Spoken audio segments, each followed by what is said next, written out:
Chers collègues, chers amis, la situation est complètement insolite et nous nous retrouvons derrière les écrans de nos ordinateurs, alors même que nous devrions être dans l'auditorium de l'Institut national d'histoire de l'art, avec une trentaine d'intervenants, pour ouvrir le colloque sur les réseaux des académies d'art provinciales au siècle des Lumières.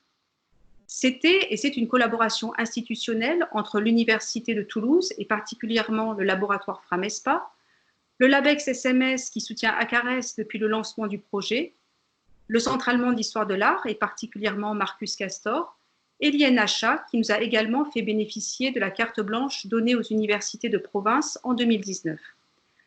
Alors cette situation est étrange de fait car le virtuel ne remplace pas l'humain, il permet cependant de créer une dynamique de travail et c'est la raison pour laquelle nous avons choisi avec ma collègue Anne Perrin-Kélissa de maintenir notre dynamique d'échange et de trouver une alternative. Ainsi, les vidéos, les textes et les PowerPoint des différents intervenants circulent et nous permettent de discuter et d'avancer. Et nous les remercions vivement de jouer le jeu de ce colloque virtuel. Alors ce colloque, c'est le point d'orgue de 4 années de travail qui ont permis de développer des outils, de mettre en ligne des ressources en open access sur la page Hypothèse. 4 années également d'un travail collaboratif avec des chercheurs confirmés, des jeunes chercheurs et des doctorants de diverses universités. Dans sa nouvelle forme, nous voulons maintenir les objectifs du colloque pour pouvoir vous offrir une publication papier l'année prochaine issue de ces échanges dont vient de parler ma collègue Émilie Rofidal.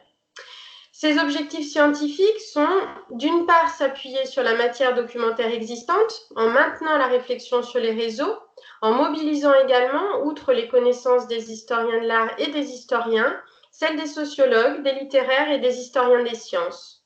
D'autre part, d'ouvrir de nouvelles perspectives, notamment sur la question de la place des femmes dans les académies, sur la dimension patrimoniale, à travers le thème des collections d'œuvres et de modèles artistiques, et par ailleurs sur les réseaux internationaux. En effet, notre intention pour ces prochaines années est de soulever cette question: quels réseaux internationaux en Europe, dans le monde, les académies d'art provinciales tissent-elles entre elles? Mobilité des hommes et des œuvres, migration et installation à l'étranger d'artistes posent la question d'une culture commune, d'une culture partagée, faite d'identités, tantôt locales, tantôt cosmopolites. C'est à ces réflexions que nous aimerions nous livrer, toujours dans une optique de collaboration. À bientôt et prenez soin de vous.